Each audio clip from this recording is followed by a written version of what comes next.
कहानी की शुरुआत होती है पुराने जापान में। हम आको नाम की एक जगह को देखते हैं जहां अब भी जमींदारों का राज है। कुछ सामुराई एक अजीब से लड़के को पकड़ कर ले आए। उस लड़के का नाम है काय, पर कोई नहीं जानता कि वो कहां से आया है। सबको शक था कि कहीं ये कोई भूत प्रेत तो नहीं। वो उसे अपने राज्य में रखना नहीं चाहते थे क्योंकि उसकी चमड़ी बहुत सफेद थी और वो उससे डर रहे थे। लेकिन फिर भी वहाँ के मालिक लॉर्ड असानो ने कहा कि ये लड़का यहीं रहेगा। असानो की बेटी मीका को भी वो लड़का पसंद आया और दोनों जल्द ही दोस्त बन गए। अब वो लड़का उसी राज्य में बड़ा हुआ, सबसे अलग। सब उसके साथ पराया सा बर्ताव करते थे, पर फिर भी वो असानो की दया और मीका की दोस्ती के लिए शुक्रगुजार रहा। एक दिन शिकार करने वाले कुछ लोग एक जानवर को पकड़ने गए जिससे सभी गांव वाले डरे हुए थे। वो जानवर बहुत बड़ा था, 6 आंखों वाला। आदमियों को छोड़ो, वो तो घोड़ों तक को हवा में उड़ा देता। तभी हम यसानो नाम के एक सामुराई को देखते हैं जिसकी तलवार गिर गई और वो जानवर के सामने फंस गया। काय ने अपनी जान खतरे में डालकर उस जानवर को खत्म कर दिया।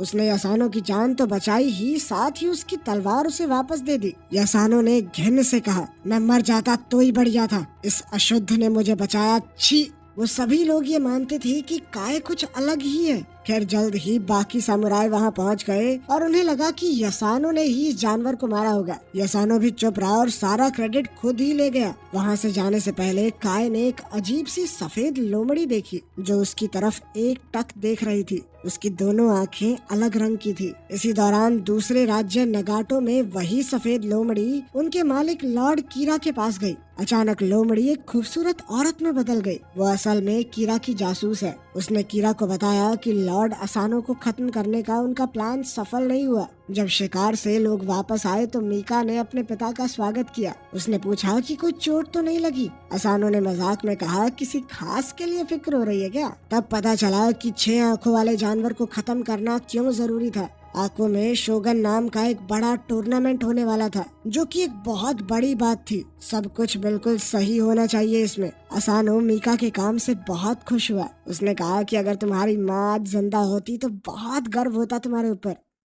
उस रात मीका काय के पास गई। काय को बहुत चोट लगी थी तो मीका ने उसका ख्याल रखा। इसके बाद मीका ने यसानो की बात छेड़ी। उसने बताया कि जब सब लोग उसकी तारीफ कर रहे थे तो उसकी आंखों में शर्म थी। काय समझ गया कि मीका जानती है क्या हुआ होगा। उसने तुरंत कहा कि मुझे कोई दिक्कत नहीं चाहिए, तुम जाओ यहाँ से। साथ ही काय ने ये भी कहा कि मैं हमेशा तुम्हें चाहता रहूंगा, लेकिन मेरी जगह अलग है, तुम्हारी अलग। जल्द ही बड़ी धूमधाम से शोगुन का दिन आ गया। एक औरत दिखाई पड़ती है जो जानी पहचानी से लग रही थी। उसकी आंखें भी 2 रंग की हैं, बिल्कुल उसी लोमड़ी जैसी जो हमने जंगल में देखी थी। काय को ये बात अजीब लगी तो वो ओइशी को बताने गया। दोनों को ही ये पता नहीं था कि उसका बेटा शिकारा उनकी बातें सुन रहा है। काय ने कहा कि हमारे बीच में एक जादूगरनी है, पर ओइशी ने याद दिलाया कि सिर्फ राक्षस ही जादूगरनी का असली चेहरा देख सकते हैं। तुझे कैसे पता है सब? अगले दिन त्योहार फिर से शुरू हुआ और लॉर्ड कीरा वहाँ आया। उसने लॉर्ड असानो से तमीज से बात की,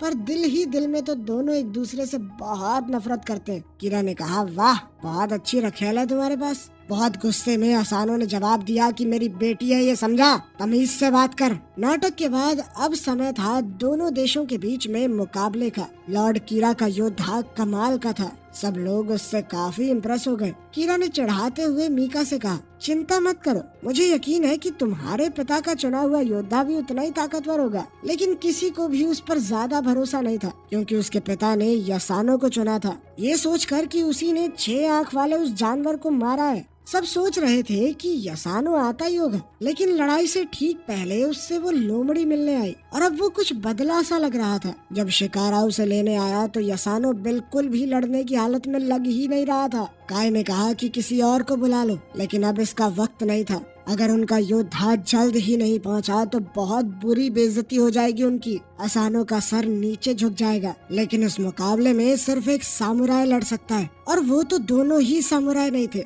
लेकिन सामुराई मास्क पहनते हैं, लेकिन एक मुखौटे के पीछे तो किसी को पता नहीं चलेगा कि लड़ने वाला आदमी यसानो है या नहीं। सब लोग इंतजार कर कर के बोर हो गए। शोगन ने अपने नौकर से कहकर असूनो से पूछवाया, कहाँ है आपका योद्धा? लेकिन तभी आको देश का योद्धा भी आ गया। उसकी एंट्री इतनी जबरदस्त नहीं थी जितनी उसके दुश्मन की, पर सबने चैन की सांस ली कि चलो आ तो गया। पर ये सुकून भी जल्द ही छिन गया। कीरा का योद्धा उस बेचारे को तोड़ने लगा। एक तीर के वार से उसका मुखौटा सबके सामने गिर गया और सब लोग बिल्कुल चौंक गए। शोगुन ने लड़ाई रुकवा दी और नीचे आया। एक नजर में ही उसने पहचान लिया कि काय कोई सामुराई नहीं है। शोगुन ने दूसरे योद्धा को उसे खत्म करने का हुक्म दिया। मीका बिल्कुल घबरा गई और काय के सामने खड़ी हो गई। लॉर्ड असानो ने इसके लिए माफी मांगी और सारा दोष अपने ऊपर ले लिया। असानो ने कहा कि अगर किसी को सजा देनी है तो मुझे दो। शोगुन मान गया और सजा को लोगों पर छोड़ दिया।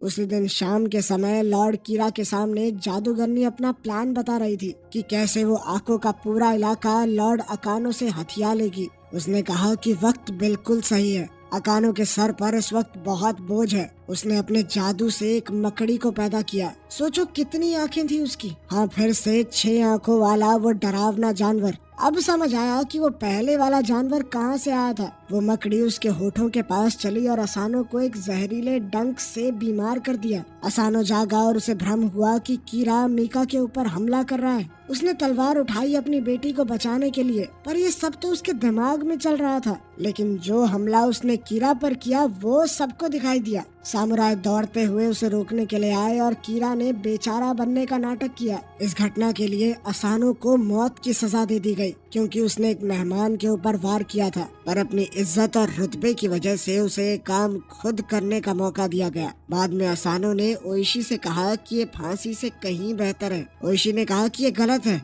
आपकी गलती क्या है, आपको वश में किया गया था। पर असानो अब सिर्फ अपने परिवार की इज्जत बचाने के बारे में सोच रहा था। इसके बाद वो मीका से अलविदा कहने चला गया। उसने मीका से कहा कि रोना मत, उन्हें दिखाना मत कि तुम कमजोर पड़ रही हो। फिर वो एक जगह गया ओइशी के साथ। ओइशी ने उसके लिए तलवार साफ की। काय अभी भी अपने घाव से उभर रहा था, लेकिन बाकी सब वहीं मौजूद थे और उन्होंने असानो का अंत देखा। सामुराई उसकी मौत का बदला लेना चाहते थे। ओइशी ने कहा कि अगर अब लड़ाई शुरू हुई तो उनके पूरे इलाके में लोग खतरे में पड़ जाएंगे। सिर्फ योद्धा नहीं बल्कि किसान और गांव वाले भी। योद्धाओं का पहला फर्ज होता है बाकियों के बारे में सोचना। मीका ने शोगुन से कहा कि असानो की इकलौती बेटी होने के नाते वो ही इस पूरे इलाके को संभालेगी जब तक उसकी शादी नहीं होती। पर वो नहीं जानती थी कि सब कुछ तो पहले ही तय हो गया है। अब से लॉर्ड कीरा ही एको के इलाके का मालिक है। मीका को शोक मनाने के लिए 1 साल दे दिया गया। उसके बाद उसकी शादी कीरा से कर दी जाएगी। ओइशी और असानो के बाकी फौजियों के लिए शोगुन ने ऐलान किया कि अब वो सामुराई नहीं रहे, अब वो रोनिन है, मतलब सामुराई जिन्होंने अपने मालिक को खो दिया। उसने ये भी साफ कह दिया कि तुम लोग बदला भी नहीं लोगे। कीरा ने पावर में आते ही सबसे पहला काम ये किया कि रोनिन को अपनी जमीन से निकाल दिया। उसने कहा कि कोई रोनिन वहाँ मिला तो उसे मार दिया जाएगा। मीका ये सुनकर बहुत ज्यादा दुखी हो गई। और अभी सब कुछ खत्म कहाँ हुआ था। काय को एक रस्सी से खींचकर वहाँ लाया गया। कीरा ने अपनी होने वाली पत्नी से कहा कि उसे एक आखिरी बार देख ले, क्योंकि अब वो उसे कभी नहीं देख पाएगी। फिर उसने अपने एक आदमी को बुलाया और कहा कि ओइशी के साथ क्या करना है। उसे ओइशी पर बिल्कुल भरोसा नहीं था, जिस वजह से उसे जेल में फेंक दिया गया। वो पूरे 1 साल तक वहाँ पड़ा रहा। एक तेज बारिश वाले दिन उसे खींचकर बाहर निकाला गया और उसके कमजोर शरीर को वहीं छोड़ दिया गया। उसकी पत्नी और बेटा दौड़ कर आए। उन्होंने उसे गर्म खाना दिया। पत्नी ने बताया कि उसके सभी लोग आको क्षेत्र को छोड़कर चले गए। मीका को महल में ले लिया गया शादी की तैयारी के लिए, क्योंकि उसे दिया गया 1 साल अब खत्म होने वाला है। ओइशी ने पूछा कि काई के साथ क्या हुआ। शिकारा ने बताया कि उसे तो कहीं दूर गुलाम बनाकर बेच दिया गया है। अब जब ओइशी ने खाना खाया तो सभी बातें जान ली। वो खड़ा हुआ और लड़के से कहा कि तुरंत 3 घोड़े चाहिए। उसकी पत्नी ने रोकना चाहा, लेकिन ओइशी ने कहा कि पूरी दुनिया से कह दो कि हमारा तलाक हो चुका है, कुछ काम है जो बहुत ज्यादा जरूरी है और ये मेरे पास इकलौता तरीका है तुम्हें बचाने का। ओइशी ने उसे अलविदा कहा, शिकारा को कुछ बातें समझाई और घोड़ा लेकर निकल गया। बहुत ढूंढने के बाद जब उसे काय मिला तो वह बहुत बुरी हालत में था। वहाँ उसे नशेड़ियों के मनोरंजन के लिए बुरे तरीके से लड़वाया जा रहा था। ओइशी उस रिंग में एक फाइटर बन के घुसा, क्योंकि बस इसी तरीके से वो काय से बात कर सकता था। लेकिन पिछले 1 साल में काय सिर्फ एक लड़ने की मशीन बन चुका था। उसके ऊपर इस हद तक प्रताड़ना हुई थी कि अब वो ओइशी को पहचान तक नहीं पा रहा था। ओइशी कहता रहा, बे मैं हूँ, ध्यान दे, लेकिन काय उस पर लगातार वार करता रहा, मानो बस उसका शरीर लड़ रहा हो, अंदर से मर चुका हो। वो कुछ सोचने समझने की ताकत नहीं है। उसे तब होश आया जब उसने मीका का नाम सुना। फिर उन दोनों ने उस लड़ाई की जगह से भाग निकलने का रास्ता बनाया, गोलियों से बचते बचाते। जब वो दूर तक चले गए तब दोनों बात करने लगे। अब उनका रिश्ता बिल्कुल बदल गया था। काय अब वो शांत चेला नहीं रहा, अब वो बोलने में तेज और बहुत गुस्से वाला बन गया था। साथ ही ओइशी ने माना कि मुझे तुम्हारी वो जादूगरनी वाली बात माननी चाहिए थी। लॉर्ड कीरा ने उनके मालिक को धोखे से मरवाया है। उसे अब काय की मदद चाहिए थी और 1 साल तक जेल में रुकने से उसकी सोच भी बहुत बदल चुकी थी। इसीलिए अब ओइशी काय के साथ बहुत इज्जत से बर्ताव कर रहा था।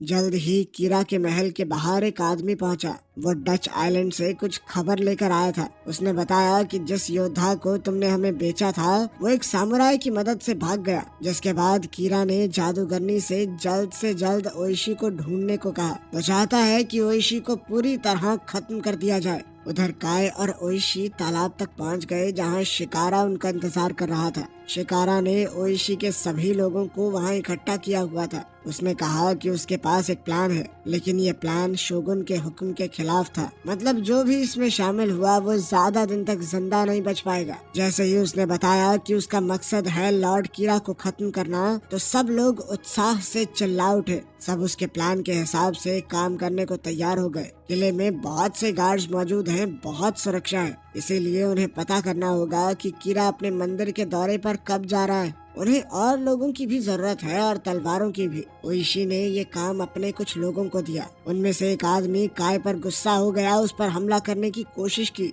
ये कहते हुए कि वो एक सामुराई नहीं है। ओइशी ने उसे रोका और कहा कि तुम भी नहीं हो, हम में से कोई सामुराई नहीं है अब। फिर हर एक टीम अपने अपने काम पर चली गई। जल्द ही ओइशी और काय युत्सु नाम की एक जगह पर पहुंचे, जो कि तलवार बनाने वालों का एक गांव था। वो जगह ऐसी लग रही थी मानो कोई सुनसान नगरी हो। एक भी आदमी नहीं दिख रहा था। जैसे ही उन्होंने कुछ सिपाही देखे तो ओइशी ने कहा कि जी हम तो किसान हैं, कुछ औजार खरीदने आए थे। सिपाही ने कहा कि अब ये लॉर्ड कीरा का गांव है। सैनिकों ने शिकारा के हाथ देखकर ये कहा कि ये किसान के हाथ तो नहीं लगते। काय समझ गया कि क्या होने वाला है और उसने तुरंत उन फौजियों के ऊपर हमला बोल दिया। उसने सबको इतनी जल्दी खत्म कर दिया कि बचे हुए लोग बहुत ज्यादा डर गए। उन्होंने मरे हुए सिपाहियों की तलवारें उठानी शुरू की। अब तक ये साफ हो गया था कि कीरा ने पूरा इलाका जीत लिया है और अब उन्हें वहाँ से हथियार नहीं मिलेंगे। तब काय ने अपना राज ओइशी को बताया। उसने कहा कि हम तेंग्यू जंगल में हथियार ढूंढ सकते हैं, जहाँ मैं भूत प्रेतों के बीच पला हूँ। उसने कसम भी खाई कि वो कभी उनका दिया हुआ जादू इस्तेमाल नहीं करेगा।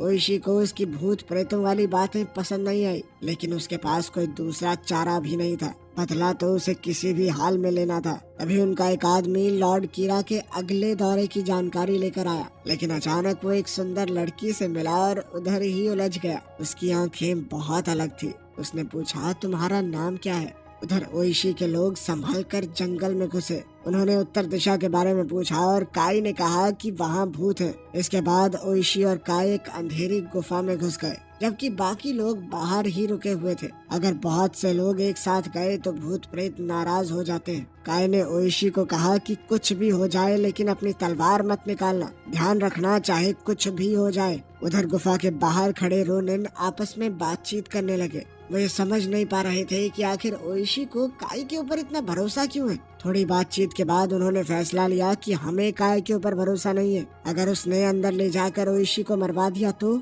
अब वो लोग भी गुफा के अंदर जाने को तैयार हो गए, जो कि उन्हें किसी भी हालत में करने से मना किया गया था। उधर काय एक अंदर वाले कमरे में अकेला गया। जल्दी ही एक अजीब सा दिखने वाला आदमी उसके पास आया। वो और काय बाहर की दुनिया के बारे में बातचीत करने लगे कि किस तरह काय जैसे लोगों के साथ बुरा बर्ताव किया जाता है। उसे भी तो मौके मौके पर गंदा खून कहा गया, हर जगह से ठुकराया गया बिना किसी गलती के। लेकिन यहाँ प्रेतों की दुनिया में उसके साथ कुछ गलत नहीं हुआ, उसे अपनाया गया। वहीं बाहर के कमरे में ओइशी अपने लोगों की नफरत देखकर हैरान हो गया। सभी लोग शौक में थे। फिर यसानो ने बिना वजह अपनी तलवार खींच ली। उसने एक अजीब सी लड़ाई शुरू कर दी और ओइशी के दिमाग में एक आवाज चलने लगी। वो बार बार यही कह रही थी कि तलवार निकाल और अपने लोगों को बचा। वो बेचैन होकर बिना तलवार की मदद करने की कोशिश करता रहा, पर उसके लोग एक एक करके गिरते रहे। तभी काय ने उस तलवार की मांग की जो उन दोनों के बीच गड़ी हुई थी। भूत ने कहा कि हाँ जरूर ले सकते हो,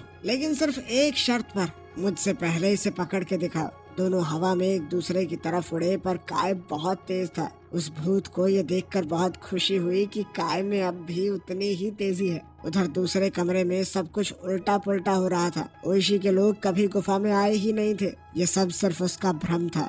ये ओइशी की लगन और भरोसे की एक परीक्षा थी। जब काय वापस आया तो उसके पास कई तलवारें थी। अब सभी रोनिन वापस आंखों के बाहर आ गए। इसोगाई वहीं पर था और उसने कहा कि लॉर्ड कीरा आज रात किला छोड़ने वाला है। ओइशी ने उसका संदेश तो ले लिया, लेकिन इस बात पर ध्यान नहीं दिया कि इसोगाई की आंखें धुंधली हो गई थी। शिकारा भी लड़ाई में शामिल होना चाहता था, पर उसके पिता ने मना कर दिया, जिसके बाद वो एक बूढ़े आदमी के साथ पीछे रुक गया। रात का समय हुआ और रोनिन चुपके से जाल में घुस गए। एक बहुत ही लंबे बालों वाला इंसान पूजा कर रहा था। उसे बस ओइशी के पास आने का इंतजार था। फिर अचानक उसने पलट कर देखा, ये वही जादूगरनी है। उसके हाथ के एक इशारे से आसपास आग लग गई। बहुत लोग मारे गए, कुछ रोनिन बुरी तरह घायल हो गए। किले में जादूगरनी ने लॉर्ड कीरा को एक तलवार दी और कहा कि ये पहले ओइशी की थी। फिर उसने मीका को चिढ़ाते हुए बताया कि कैसे मैंने अकेले तुम्हारे बाप की बची खुची फौज को भी खत्म कर दिया। उनकी बातचीत के दौरान जादूगरनी ने अपना एक खंजर मीका के पास ही छोड़ दिया, जिसके बाद मीका को एक आइडिया सूझा। उधर रोनिन के कैंप में हमें पता चला कि जादूगरनी गलत थी। हाँ, बहुत लोग घायल हुए थे, पर ज्यादातर बच गए। ओइशी ने माना कि मेरी गलती है, हमें इतना इंतजार नहीं करना चाहिए था।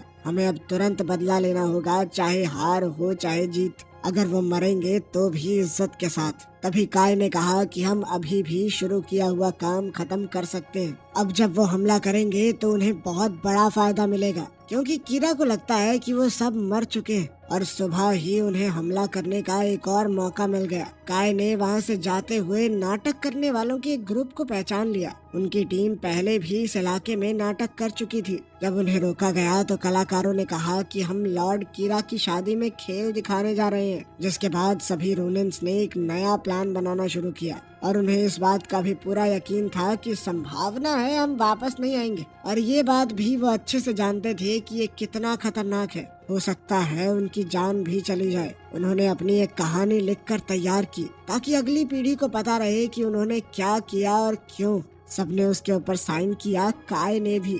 अब वो उनके बीच पराया नहीं था। यसानो ने भी सबके सामने बताया कि उस 6 आंख वाले जानवर को काय ने मारा था, मैंने नहीं। थोड़ा देर से ही सही, पर चलो उसने माफी तो मांगी। साथ ही उसने बताया कि सामुराई हमेशा 2 तलवार रखते हैं और उसने काय को दूसरी तलवार दे दी।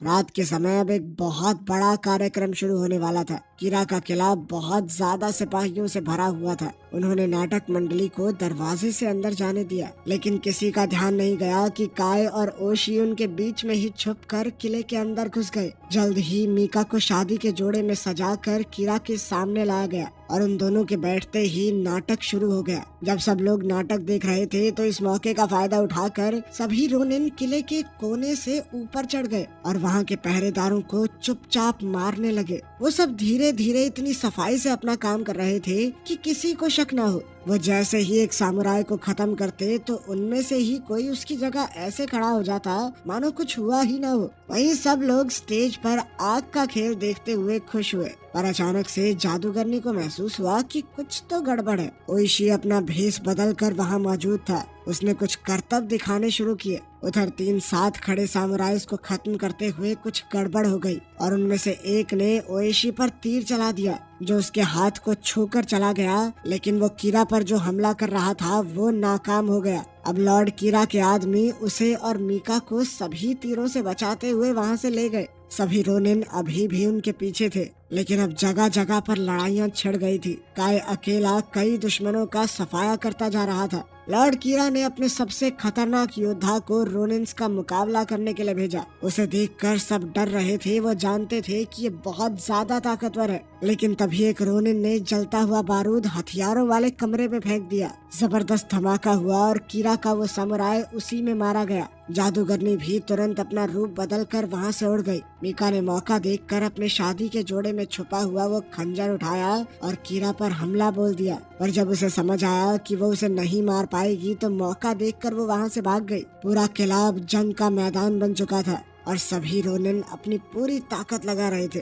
कुछ देर बाद काय और मीका एक दूसरे से मिले। जैसे ही काय ने कहा कि अब कोई हमें अलग नहीं कर सकता, जादूगरनी वापस आ गई। जल्द ही वो अपने जादू से एक बड़े ड्रैगन में बदल गई। लेकिन काय ने कहा कि मैं नहीं डरता तुझसे। उसने काय पर आग से हमला किया, लेकिन उस खास तलवार की मदद से काय ने उसके हर एक हमले को रोक दिया और उस पर लगातार पलटवार करता रहा। उधर ओइशी और कीरा के बीच अब सिर्फ एक पतली सी दीवार बची थी। दोनों ने एक दूसरे पर हमला करते हुए उसे तोड़ दिया। उन दोनों के बीच एक जबरदस्त लड़ाई छिड़ गई। दोनों एक से बढ़कर एक थे। वहीं जादूगरनी से लड़ते हुए काय की तलवार उससे छूट गई, पर जैसे ही वो ड्रैगन मीका पर हमला करने के लिए आगे बढ़ा तो काय ने तुरंत अपनी छुपी हुई शक्तियों का इस्तेमाल करके तलवार उठाई और ड्रैगन पर जबरदस्त वार किया। ड्रैगन नीचे गिर पड़ा और धीरे धीरे जादूगरनी में बदलने लगा। ये हमला इतना खतरनाक था कि जादूगरनी ने दम तोड़ दिया। वहीं किले के अंदर ओइशी ने भी कीरा को हरा दिया और आखिर में उसका सर काट कर सबके सामने पहुंचा,